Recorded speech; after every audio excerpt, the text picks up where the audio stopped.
Welcome to This Street Beat Web Exclusive. I am your host, Christy Stanford.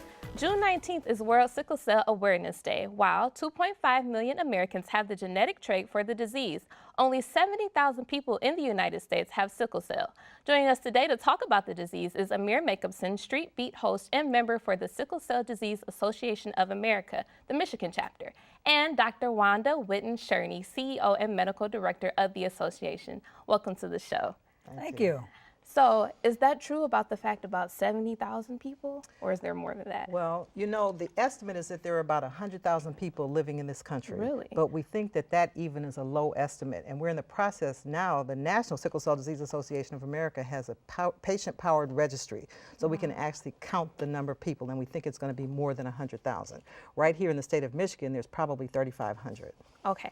So explain to me a little bit, what exactly is sickle cell disease? Okay. Sickle cell disease is a blood disease. Okay. It's a disease of the red blood cells, where the red blood cells take on an unusual shape. Red blood cells are supposed to be nice and round and soft and flexible. They take on this shape, and then in addition to that, they're sticky and they're brittle, and they block blood vessels. You know, red blood cells carry oxygen to all the different parts of your body. You learn that in biology, right? And so if the blood vessel gets blocked, then that part of the body doesn't get any oxygen, and that causes pain. So the hallmark of sickle cell disease is pain. But again, if you think about the different organs in your body not getting enough oxygen, it also causes organ damage. So actually, sickle cell disease is a blood disease, but it affects every part of the body. Wow. Okay, so there's an open house event coming up June 18th, so you're here to talk to us about that. So tell me. I absolutely want to talk to you about this open house on June the 18th at the agency. We actually got community development block grant money to rehab our building, so it looks beautiful. And there's an organization from Friendship Baptist Church. There was a woman named Cynthia Coles, and she died from complications of sickle cell disease, and they started the Cynthia Coles Circle. And over the past 40 years, they have donated money to our organization every year, and it's over $150,000 now. So we have the Cynthia Coles Educational Suite, and we're going to be dedicating that room to her. But we're also going to be celebrating World Sickle Cell Day, which is June 19th. That's also my birthday. Oh.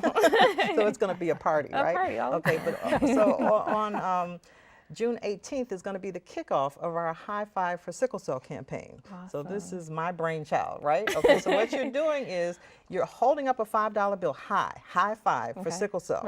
Then you go to our website, scdaami.org, and you click the donate button. And when you click the donate button to give your $5, you'll see 5 important myths and facts about sickle cell disease. So it's fundraising and it's awareness raising. And I'm borrowing the idea from Bernie Sanders and from President Obama because it's a small amount of money, right? Everybody's got $5, right?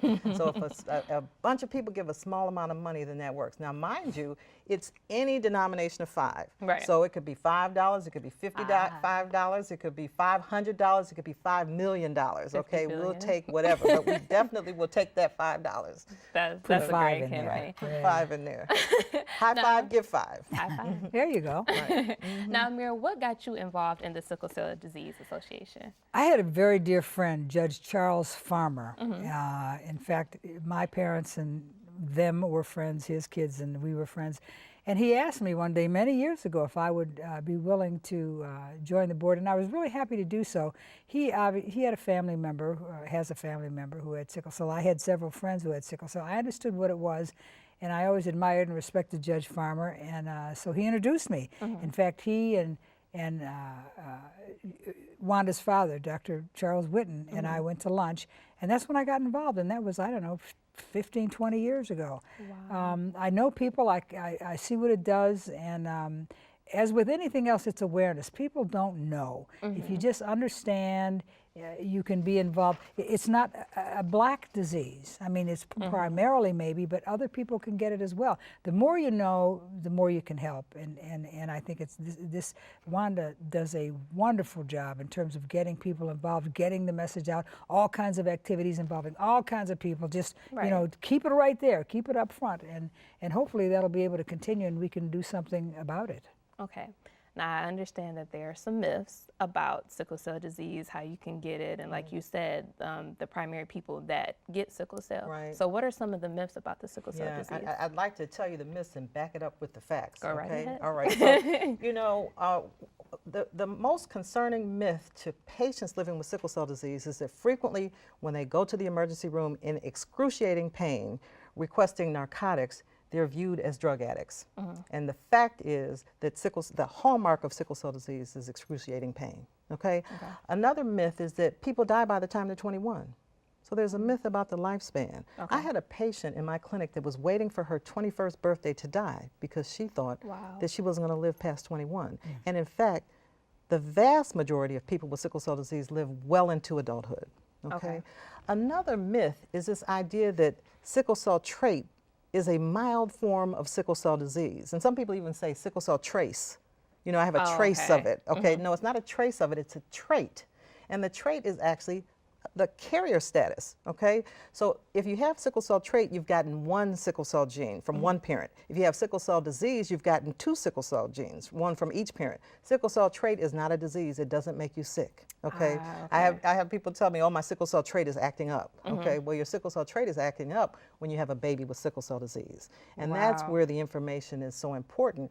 What we want people, young people need to know their trait status, okay? The Michigan Department of Health and Human Services has had a newborn screening program for sickle cell disease since 1987, okay? So what happens sometimes is I call the mother to let her know that the baby has sickle cell disease. She didn't even know she was at risk for having a baby with sickle cell disease. She might have known she had sickle cell trait, but she didn't know the father had sickle cell trait. And what we want is for families to be able to make informed decisions that they feel are in their best interest about childbearing. We don't want you to have a baby with sickle cell disease by accident, only by choice.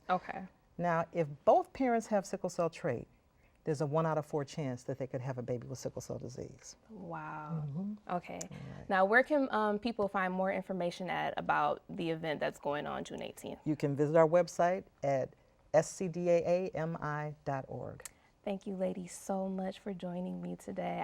I did learn a lot because I did want to know about the trait and what was the difference between the trait and the disease. So thank you guys so much. I need to share one other piece One more thing? Okay, go ahead. September is Sickle Cell Awareness Month, right? And we are having a walk at the Museum for African American History. Okay.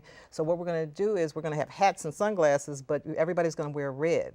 And see, sickle cell disease is a disease of blocked blood vessels. So we want to flow around the museum in red like the blood needs to flow through individuals living with sickle cell disease, because that would end the pain and the suffering. And last year we had 1,100 people at our walk. We're hoping to have 3,000 this year. So we'll be looking for you. I'll be Wear your red, okay, put it and on walk my for sickle calendar. cell. We want sickle cell disease to be recognized the way breast cancer. You see pink, you think about breast cancer. We want you to see red. We want you to think about sickle cell disease. They're going to throw us out of here in a minute. For more information on the open house event on June 18th, visit scdaami.org. We want to thank all of our guests for coming. Thanks for watching this Street Beat Web exclusive.